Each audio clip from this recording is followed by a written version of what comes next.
Welcome to WMTV Episode 5. In this episode, I travelled to Tain in the northeast of Scotland to talk to John MacDonald, Distillery Manager at Balblair.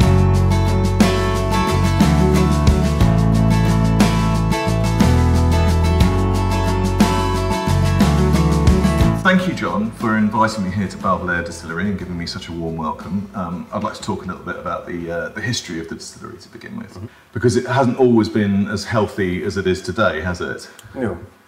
The distillery was established in 1790. That makes us the oldest working distillery in the Highlands of Scotland. It was established by a local farmer called John Ross, a highly unusual name for a county of Ross-shire. And it was run by generations of his family until 1893. The original site for Balblair was at Balblair Farm, which is about half a mile away from here. It was moved down to this site in 1894 by a wine merchant from Inverness called Alexander Cowan. And he really took a decision to move the distillery to this site to utilise the railway line, which is, as I'm sure you've seen, it's about 3 metres away from my office. It couldn't be any closer, really, no. Could it? Unfortunately for Mr. Cowan, due to tax increases and excise duty happening 1910 onwards, he was unfortunately declared bankrupt. So between 1911 and 1948, the distillery is silent, and by 1932, all the stock had been sold to cover debts.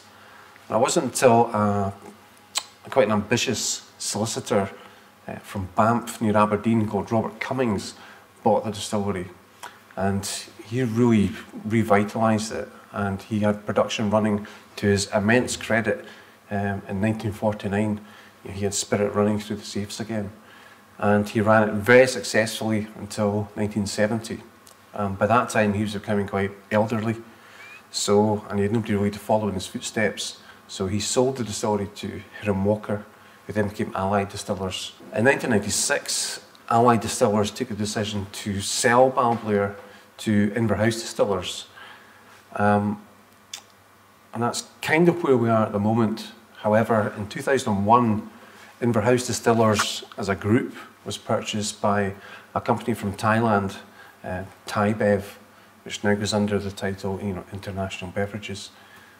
That's kind of a potted history of where we are just now. And you joined Balblair in which year? 2006, and that was one of the best days of my life. I have to say one of the best, because if I don't say my wedding day, my wife will cut my throat, because I never ever thought this job would be available, because the manager at the time was the same age as me, so my antenna was very much up when I heard that Derek had been promoted. And I prepared for it. I was working at Glenmorangie, where I spent 17 years. So I was doing my work there, going home, having something to eat, coming out to Balblair, and spending, late on into the night sometimes, just trying to get every fact, figure, temperature, running time, you name it. I wanted to have all that in my head in case I did get an interview. Fortunately, I did, and it was kind of a weird interview, because I thought the questions they were asking were very run-of-the-mill, and I thought, this is a formality interview. Somebody else has already been offered this job, and this is just going through the motions. So I tried to be as positive as I could on the day, but I actually drove back to Tain quite disheartened. And it wasn't until the next day that Derek sent me a text saying, check your email. So I said, okay. So I kind of made my excuses and drove home and checked my email. And it was, should you wish to accept this, please contact. And I was, where's the phone? And get in touch with Derek. So I phoned him. I said, when can I start? And I was like eager just to get here. And you were in after that? Yeah, 4 weeks later I started. And I'm surprised you didn't hear me whooping with delight wherever you stay. So this really is a dream job for you, and it is. Do you think that's helped you? Obviously, you've steered the distillery through what is arguably one of its most successful periods, and it must help that you have so much sort of enthusiasm and love for it. I don't think I can take credit for steering it. I think I've helped to steer it. And the passion that I do have for the distillery staff and the whisky, I think is, you know, a natural bonus. I think if you don't have passion for something you're doing, I don't think you should be doing it unless it's absolutely out of necessity. Whisky obviously is a big industry, it's a big business, but you do meet so many people that just absolutely adore the spirit and then they just love being involved in it. You do, yeah. Rewinding slightly, there's a lot of people that are dependent on the whisky industry. You're talking like farmers, maltsters, hauliers, packagers, distillery workers. You know, there's so many people involved in the industry, you know, directly and indirectly. And obviously the consumer is, you know, the big thing at the end of the day. And I'm just delighted to have seen Balblair be recognised as quality whisky, which I already knew it was anyway. I think the decision to relaunch it in 2007 was the right time to do it, and I think they've done it, you know, we as a company have done it, you know, fantastically well. And this is probably a good time then to touch on the fact that unlike a lot of distilleries in Scotland who release whisky by age statement, and then to some degree, you know, that they have to do things a certain way, you took a different path here, didn't you? You decided to release vintages. Yeah. Well, that thought process was already, you know, the wheel was already rolling, you know, before I came here. So to be actually involved in that process ongoing, you know, it was a very exciting time for me, not just as becoming a manager of a distillery, but to become involved with something so different from every other distillery was fantastic. What do you think are the main advantages of vintages over age statement expressions? I think from our point of view is, you know, we sell our whisky on quality, not quantity. You know, there's things we could do at the distillery here, like, you know, make the mash tun a lot shallower, you know, pump things faster, make things, you know, quicker all round to make more whisky. But by doing that, you're taking a great risk and compromising the quality of your spirit and hence the quality of your end product, the whisky. And that's something we're not prepared to do. Another thing I think that's quite important about Balblair and actually other distilleries in the Inverhouse group is that it seems that across the board you've made the decision to release the whiskies at 46% with no artificial colour and no chill filtration. So was that in response to consumer demand or was there another reason behind it? I think it's very much to do with you know, feedback from consumers. You know, we're listening to what, you know, they wish, and you know, a lot of people would like to see whisky released, you know, cask strength, you know, totally fresh out of the cask. But the logistics in that are, you know, is a nightmare and very expensive to do as well. So to compromise that, we release at 46% unchill filter, natural colour, and that's something, especially colour. That's something I think every distiller should be doing anyway. I think people set too much store by, you know, what a lovely colour that is. You know. For me personally, I don't smell colour. I don't taste colour. You know, when I nose a whisky, my eyes are generally closed anyway. So it's flavour, taste, and as long as it tastes great, your nose is great, who cares what colour it is?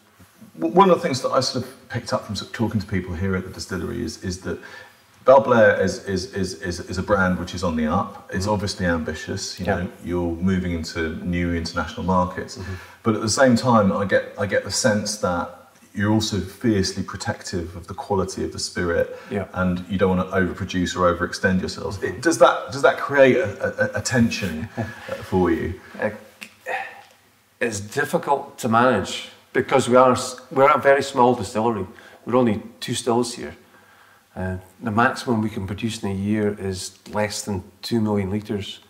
So, you know, against some of the big distilleries, you know, we're very, very small fry. But you're right saying that we fiercely protect quality of the whisky. I mean, we could release more from, you know, pick a year, the 2001, we could have released twice that amount of bottles. But that quality would have taken a dip.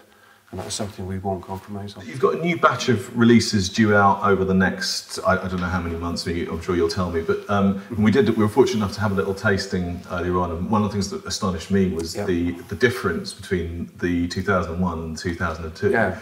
Two whiskies which, on the face of it, you would have expected to be quite similar. So can we talk a little bit about the new expressions and how they differ? Yeah. The new expressions they're releasing this year will be 2002, 1975 and a 1969. The 2002 takes the place of 2001, which was released in November last year, and that sold, you know, if it's a complaint, it's sold out too quickly, so to speak. But the stocks that we have at the distillery, you know, there's some fantastic whiskey sitting inside these warehouses, and I'm quite confident, you know, we can replace, you know, whether it be the younger vintage, the mid-range vintage, and the high-age vintage, you know, for many years to come. The 2001 was a personal favourite of mine. That really just rocked my boat, so to speak. I think it's a terrific example of a Balblair because it displays all the distillery characteristics and the balance it's achieved from the wood being in there for, you know, almost 11 years. It's just beautiful. The 2002, although it's barely a year in between some of the casks from 2001, it's much more a floral note from 2002, and it is different. It's still very much a Balblair, unmistakably a Balblair, but again, it's something different for the consumer. And I think it really sort of shows how the vintages work as well, because I mean, you know, to my palate at least, it had a little bit more weight, maybe a little bit more complexity. I love the 01, but this is a very different. Well, I say very different beast. You know, they've got a family resemblance, but they are distinctly different. And I think it was very interesting to taste them side by side. Yeah. But we can't not talk about the 1969 because that really is a whiskey that's something special, isn't it? Yeah. The tasting we did today, I sometimes feel is quite unfair to put all these whiskies side by side because they each have their own high merits, you know, individually. But the 69, as you say, is just it blew my socks off, you know, so to speak. When I first nosed it, the sample, it's just amazing. For a whiskey that's been inside wood for 42 years, you know, it hasn't been swamped by oak.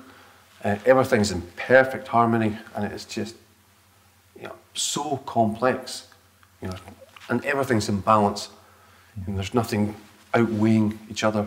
And the finish of it, taste, everything, aroma, beautiful, stunning. I'm sure you get asked about this quite a lot at the moment, but I can't do an interview here at Balblair without talking about the new Ken Loach, The Angels Share film. So that must have been a lot of fun to be involved with. That was absolutely fantastic. They started filming here in June last year.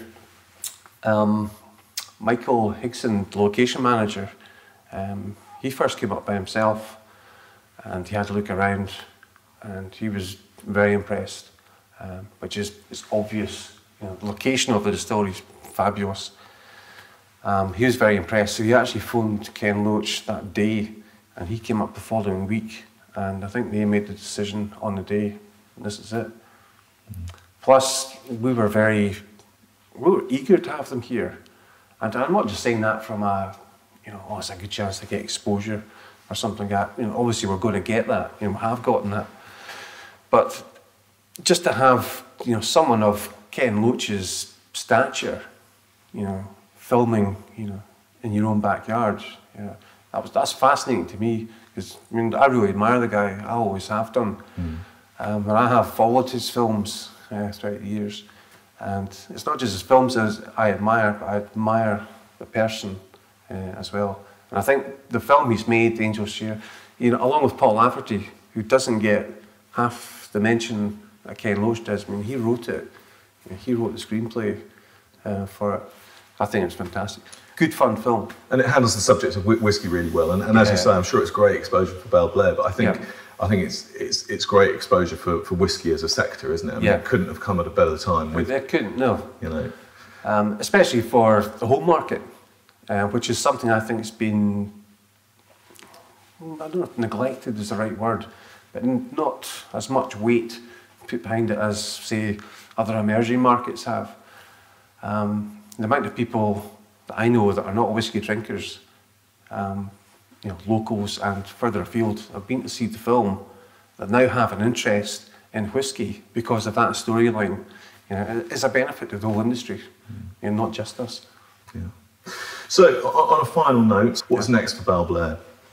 Next for Balblair, I just want to continue doing my job here for, I hope, many years to come, and it's really just to keep on delivering vintages of the quality and standard that we have released so far, and I'm quite confident that we'll be able to sustain that.